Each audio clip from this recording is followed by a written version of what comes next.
Hello नमस्कार, जय हिंद, वंदे मातरम। आप देख रहे हैं जियो न्यूज और हम आपके लिए लेकर आए हैं देश दुनिया की आपके राज्य शहर की सिलेक्टेड काम की फटाफट बड़ी खबरें। लेकिन उससे पहले यदि आपने हमारे चैनल को सब्सक्राइब नहीं किया है तो चैनल को सब्सक्राइब करके बेल नोटिफिकेशन ऑन करें और इस वीडियो को ज्यादा से ज्यादा लाइक और शेयर करें। बड़ी खबरें देखने से पहले आपके लिए आज का सवाल, दुनिया का सबसे ठंडा फल कौन सा है? ऑप्शन ए अनानास, ऑप्शन बी बेलपत्र, ऑप्शन सी अंगूर और ऑप्शन डी संतरा। इस सवाल का जवाब हमें कमेंट करें और आप किस राज्य और शहर की ज्यादा खबरें देखना चाहते हैं हमें कमेंट करके बताएं ताकि हम आपके राज्य शहर की ज्यादा खबरें दिखा सके। चलिए अब देखते हैं आज की फटाफट बड़ी खबरें। भाजपा को 15 मार्च तक मिल सकता है नया अध्यक्ष, महिला संभाल सकती है कमान। खबर है कि भाजपा को 15 मार्च तक अपना नया राष्ट्रीय अध्यक्ष मिल सकता है। पार्टी के कई राज्यों में अभी संगठन के चुनाव चल रहे हैं जिसकी जल्दी खत्म होने की उम्मीद है। तो ऐसे में खबरें हैं कि होली तक भाजपा के नए राष्ट्रीय अध्यक्ष का ऐलान हो सकता है।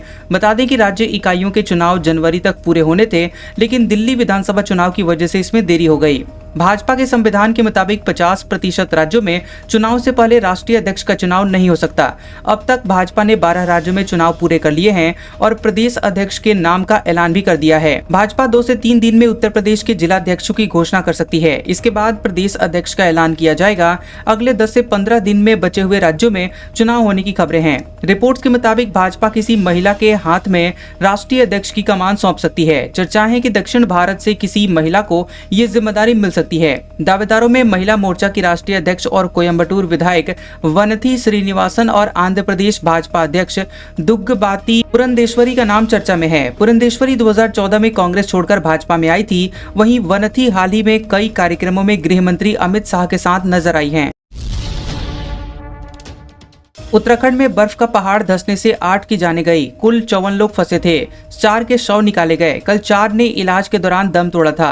उत्तराखंड के चमोली में 28 फरवरी को आए एवलांच में फंसे मजदूरों की जान चली गई है। इनमें 4 की रेस्क्यू के बाद इलाज के दौरान जान गई है, जबकि रविवार को 4 शव निकाले गए। 46 मजदूरों का सुरक्षित रेस्क्यू किया गया था। हादसे के दूसरे दिन शुक्रवार को 17 लोगों को निकाला गया था और शनिवार को 33 लोग निकाले गए थे और इन्हीं में से 4 लोगों की जान गई थी। पहले लापता मजदूरों की संख्या 55 बताई गई थी, लेकिन शनिवार को पता चला कि एक मजदूर बिना बताए कैंप से अपने गांव चला गया था। हादसा चमोली के माणा गांव में 28 फरवरी की सुबह 7:15 बजे हुआ। मोली बद्रीनाथ हाईवे पर बॉर्डर रोड ऑर्गेनाइजेशन यानी BRO के मजदूर कंटेनर हाउस में रुके थे। तभी बर्फ का पहाड़ खिसक गया और सभी मजदूर इसकी चपेट में आ गए थे। MP में किसानों को 5 रुपए में बिजली कनेक्शन मिलेगा। अभी 7,500 रुपए में मिल रहा है। CM बोले 30 लाख सोलर पंप भी देंगे।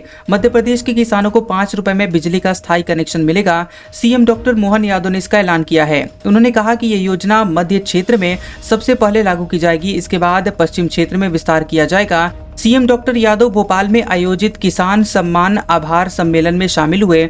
उन्होंने कहा कि सरकार इस बजट में किसानों को सोलर पंप के माध्यम से बिजली के झंझट से मुक्त करने की योजना बना रही है और अगले 3 साल में 30 लाख सोलर पंप दिए जाएंगे और इससे दिन में भी बिजली मिलेगी। CM ने कहा कि सोलर एनर्जी उत्पादन करने वाले किसानों से सरकार बिजली भी खरीदेगी। और बता दें कि अभी खेतों में बिजली कनेक्शन लेने पर किसानों को सालाना 7,500 रुपए चुकाने पड़ते हैं। CM ने कहा कि भारत की साख बढ़ाने के लिए किसानों का जीवन सुखी और समृद्ध बनाना जरूरी है। उन्होंने पूर्व CM दिग्विजय सिंह के कार्यकाल के बारे में कहा कि पहले लोग तार पकड़ लेते थे लेकिन करंट नहीं आता था।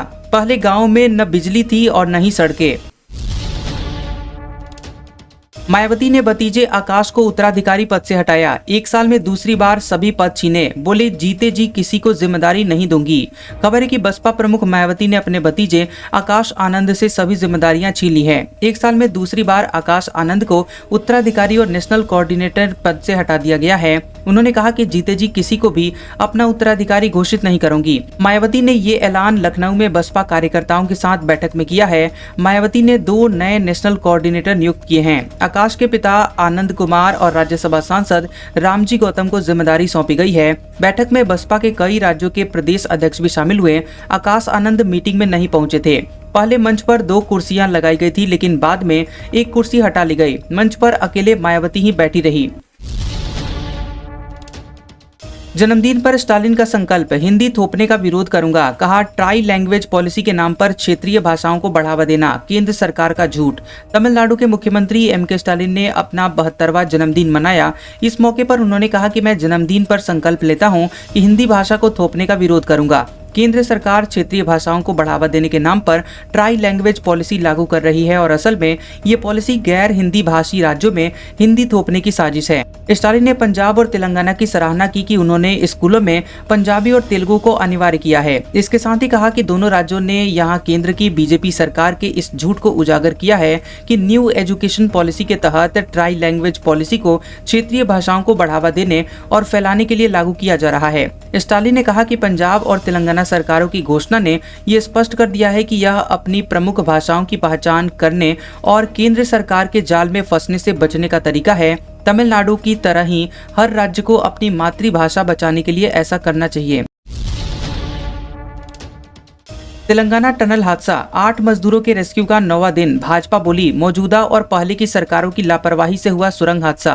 तेलंगाना के नागकुर्नूल में निर्माणाधीन Srisailam left bank canal SLBC tunnel में फंसे हुए 8 मजदूरों के रेस्क्यू ऑपरेशन का रविवार को 9वां दिन था और 22 फरवरी को सुरंग का एक हिस्सा ढहने के बाद बचाव कार्य जारी है। बता दें कि यहाँ बीते 9 दिनों में फंसे हुए मजदूरों से संपर्क नहीं हो सका है। टनल में पानी, कीचड़ और ढेर सारे मलबे के कारण रेस्क्यू में काफी दिक्कतें आ रही हैं। रेस्क्यू ऑपरेशन में सेना, NDRF, SDRF समेत 11 एजेंसियां जुटी हुई हैं और इधर घटना को लेकर राजनीति भी जारी है। भाजपा विधायकों ने टनल का दौरा किया। MLA महेश्वर रेड्डी ने कहा कि ये दुर्घटना मौजूदा और पहले की सरकारों के गलत मैनेजमेंट का नतीजा है।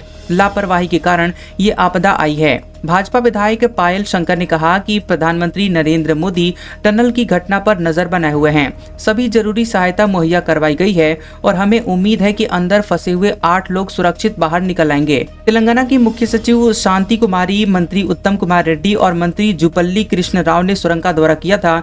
इसके बाद सभी ने रेस्क्यू में जुटे हुए अधिकारियों के साथ बैठक भी की थी। कर्नाटक के डिप्टी CM बोले हिंदू पैदा हुआ, हिंदू ही मरूंगा। ईसा योग सेंटर में अमित शाह के साथ थे। कांग्रेस नेताओं ने सवाल उठाया। कर्नाटक के डिप्टी CM DK शिवकुमार ने तमिलनाडु स्थित ईसा योग सेंटर में महाशिवरात्रि समारोह में शामिल होने पर सफाई दी है। उन्होंने कहा कि मैं हिंदू के रूप में जन्मा था और हिंदू के रूप में मरूंगा। शिव कुमार ने कहा कि सदगुरु कर्नाटक से हैं, वह कावेरी जल के लिए लड़ रहे हैं और उन्होंने आकर मुझे व्यक्तिगत रूप से आमंत्रित किया था। वह महान काम कर रहे हैं। विभिन्न राजनीतिक दलों के विधायक और नेता वहां थे, इसलिए मैं वहां गया। ये मेरी व्यक्तिगत आस्था है। उन्होंने कहा कि मेरे निर्वाचन क्षेत्र में यीशु की 100 फीट ऊंची मूर्ति है। निर्माण स्थानीय लोगों ने करवाया। जब भाजपा ने मुझे यीशु कुमार कहा था, मैं सभी धर्मों जातियों में विश्वास करता हूं। कांग्रेस पार्टी की विचारधारा समाज में सभी को एक साथ लेकर चलने की है, इसलिए कुछ लोगों को ये पसंद हो सकता है तो कुछ लोगों को पसंद नहीं। जलगांव में केंद्रीय मंत्री की बेटी के साथ छेड़छाड़, वीडियो बना रहे थे युवक, रोका तो गार्ड से मारपीट। पॉक्सो और IT एक्ट में मामला दर्ज। महाराष्ट्र के जलगांव के केंद्रीय खेल राज्य मंत्री रक्षा खडसे की बेटी के साथ छेड़छाड़ का मामला सामने आया है। जलगांव के मुक्ताई नगर इलाके में एक मेले के दौरान कुछ लोगों ने केंद्रीय मंत्री की बेटी और उसकी सहेलियों से छेड़खानी की। मामले की शिकायत खुद मंत्री रक्षा खडसे ने मुक्तसर नगर थाने में की है। STPO कृष्णगत पिंगले ने बताया कि 28 फरवरी को कोथली गांव में एक यात्रा थी और इसी यात्रा में अनिकेत घुई और उसके 7 दोस्तों ने 3-4 लड़कियों का पीछा किया और उनके साथ छेड़छाड़ की। हमने पॉक्सो एक्ट के साथ साथ IT एक्ट की धाराओं के तहत मामला दर्ज किया है। एक आरोपी को गिरफ्तार भी कर लिया है और बाकियों की गिरफ्तारी के लिए 3 टीमें भेजी गई हैं। व्यक्ति ने खोज निकाला 10 करोड़ साल पुराने प्राचीन डायनासोर का पद चिन्ह। अहम है ये खोज। खबर है कि डायनासोर लगभग 6.6 करोड़ साल पहले क्रिटेशियन काल के अंत में विलुप्त हो गए थे और हालांकि अभी भी उनके अवशेष खोजे जाते हैं जो जीवाश्म विज्ञानियों और खोजकर्ताओं के लिए बेहद अहम होते हैं। इसी कड़ी में अब इंग्लैंड के एक व्यक्ति को प्राचीन डायनासोर का करीब 10 करोड़ साल पुराना पद चिन्ह मिला है और इसे जो थॉम्सन नाम के जीवाश्म विज्ञानी ने एक समुद्र तट पर ढूंढा है। व्हाइट कोस्ट फॉसिल्स के जीवाश्म गाइड और जीवाश्म विज्ञानी थॉम्सन ने बताया कि वह कुछ जीवाश्म खोजने के इरादे से यहाँ समुद्र तट की ओर निकले थे और इसी दौरान उन्हें आइल ऑफ वाइट पर यह दुर्लभ पद चिन्ह दिखाई दिया। 1 या 2 घंटे तक चलने के बाद उन्हें मिट्टी में एक बड़ी बैंगनी वस्तु दिखाई दी। देखते ही उन्हें एहसास हो गया कि वह इगुआनोडोन नामक डायनासोर का बहुत बड़ा पदचिन्ह था। अडानी समूह ने फिर शुरू की अमेरिका में बड़े निवेश की तैयारी, ट्रंप से मिलेगी राहत। खबर है कि अडानी समूह अमेरिका में बड़ा निवेश करने की अपनी योजनाओं को फिर से शुरू कर रहा है। यहाँ समूह के संस्थापक गौतम अडानी पर रिश्वतखोरी का आरोप लगाया गया था। रिपोर्ट के मुताबिक समूह की परमाणु ऊर्जा, बुनियादी ढांचे और पूर्वी तट पर एक बंदरगाह में निवेश करने में रुचि है। बता दें कि नवंबर 2024 में न्यूयॉर्क में संघीय अभियोजकों ने अडानी ग्रीन एनर्जी द्वारा उत्पादित बिजली खरीदने के लिए भारतीय अधिकारियों को रिश्वत देने का आरोप लगाया था। डोनाल्ड ट्रंप के चुनाव जीत के बाद गौतम अडानी ने कहा था कि समूह ने अमेरिकी ऊर्जा सुरक्षा और बुनियादी ढांचा परियोजनाओं में 10 अरब डॉलर यानी तकरीबन 874 अरब रुपए का निवेश करने की योजना बनाई है और इससे संभावित 15,000 नौकरियां पैदा होंगी। इसी दौरान गौतम अडानी पर सोलर एनर्जी से जुड़े हुए ठेके हासिल करने के लिए रिश्वत देने का मुकदमा दर्ज हो गया। इससे अडानी समूह की अमेरिका में निवेश की योजना ठंडे बस्ते में चली गई थी। मायावती ने भतीजे आकाश आनंद को बीएसपी के सभी पदों से हटाया, भाई को बनाया राष्ट्रीय समन्वयक। खबर है कि बहुजन समाज पार्टी यानी बीएसपी के प्रमुख मायावती ने पार्टी को लेकर बड़ा फैसला लिया है। उन्होंने अपने भतीजे आकाश आनंद को पार्टी से बाहर का रास्ता दिखाते हुए राष्ट्रीय समन्वयक समेत सभी पदों से हटा दिया है और इसके साथ ही अपने भाई आनंद कुमार और राज्यसभा सांसद रामजी गौतम पर भरोसा जताते हुए उन्हें राष्ट्रीय समन्वयक की जिम्मेदारी सौंपी है। उन्होंने लखनऊ में रविवार को हुई राष्ट्रीय बैठक में यह फैसला लिया है। टीसीएस अब नहीं रही दूसरी सबसे बड़ी कंपनी, हुआ बड़ा नुकसान। खबर है कि टाटा कंसल्टेंसी सर्विसेज यानी टीसीएस को इस सप्ताह बाजार में बड़ा झटका लगा है। उसका बाजार पूंजीकरण यानी एम कैप 1.09 लाख करोड़ रुपए के नुकसान के साथ अब 12.61 लाख करोड़ रुपए रह गया है। ऐसे में टीसीएस अब देश की दूसरी सबसे बड़ी कंपनी के स्थान से खिसककर तीसरे पायदान पर पहुंच गई है। एचडीएफसी बैंक ने उसे पछाड़कर दूसरे नंबर पर कब्जा जमा लिया है। ये ऐसे समय में हुआ है जब कंपनी कर्मचारियों का वेतन बढ़ाने की तैयारी कर रही है। टाटा समूह की टेक कंपनी के शेयर में इस साल के 2 महीनों में 15% की गिरावट देखने को मिली है, जबकि 6 महीनों में कंपनी के शेयर 23% से ज्यादा गिर चुके हैं और पिछले सप्ताह भी टीसीएस को सबसे बड़ा नुकसान उठाना पड़ा था। कंपनी के शेयर में 6.68% का नुकसान देखने को मिला है। एक सप्ताह में शेयर में 249.10 रुपए की गिरावट आ चुकी है और शेयर के दाम 3,478 रुपए पर आ चुके हैं। फायरफ्लाई ब्लू घोस्ट अंतरिक्ष यान ने रचा इतिहास, चंद्रमा पर सफलता से उतरा। खबर है कि फायरफ्लाई एरोस्पेस का चंद्र लैंडर ब्लू घोस्ट चंद्रमा पर सफलतापूर्वक उतरकर इतिहास रच दिया है। टेक्सास के पास इस कंपनी के मिशन कंट्रोल द्वारा इस मिशन की पुष्टि की गई है।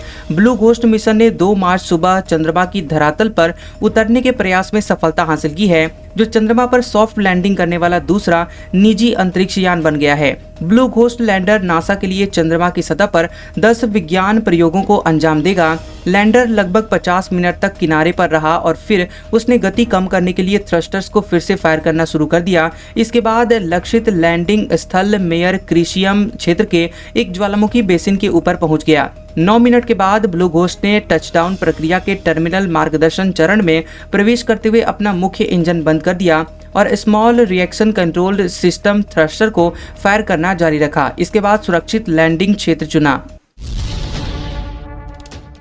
विद्या बालन का फर्जी एआई वीडियो वायरल, अभिनेत्री ने चताया इससे मेरा कोई लेना देना नहीं। खबर है कि सोशल मीडिया पर आए दिन किसी न किसी सितारे का फर्जी एआई वीडियो सामने आता रहता है। आलिया भट्ट से लेकर कटरीना कैफ और प्रियंका चोपड़ा तक कई अभिनेत्रियां इसका शिकार हो चुकी हैं और अब अभिनेत्री विद्या बालन भी इसकी चपेट में आ गई हैं। बता दें कि अपने ये फर्जी वीडियो देखकर विद्या बालन ने सोशल मीडिया पर अपने प्रशंसकों को आगाह किया है। उन्होंने इसे लेकर स्कैम अलर्ट की चेतावनी जारी की है।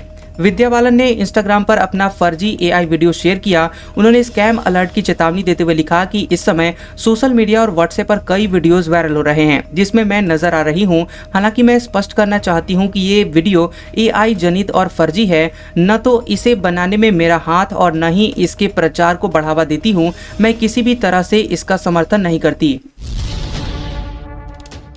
माधवीपुरी बूथ समेत सेबी के अधिकारियों के खिलाफ होगी एफआईआर, कोर्ट ने दिया आदेश। खबर है कि मुंबई की विशेष भ्रष्टाचार निरोधक अदालत ने भारतीय प्रतिभूति एवं विनिमय बोर्ड यानी सेबी की पूर्व अध्यक्ष माधवीपुरी बूथ और बॉम्बे स्टॉक एक्सचेंज समेत सेबी के शीर्ष अधिकारियों के खिलाफ प्राथमिकी दर्ज करने का आदेश दिया है। ये आदेश इनके खिलाफ कथित शेयर बाजार धोखाधड़ी और नियामक उल्लंघन के एक मामले में दिया गया है। यह आदेश विशेष न्यायाधीश S.E. बांगर ने ठाणे के पत्रकार सपन श्रीवास्तव द्वारा दायर याचिका पर दिया है। उन्होंने स्टॉक एक्सचेंज पर एक कंपनी की लिस्टिंग में बड़े पैमाने पर वित्तीय धोखाधड़ी और भ्रष्टाचार का आरोप लगाया था। शिकायतकर्ता ने कहा कि सेबी के अधिकारी वैधानिक कर्तव्य में विफल रहे, बाजार में हेराफेरी की सुविधा दी, निर्धारित मानदंडों को पूरा करने वाली कंपनी की लिस्टिंग की अनुमति देकर कॉर्पोरेट धोखाधड़ी का मौका दिया, जिससे निवेशकों को नुकसान हुआ।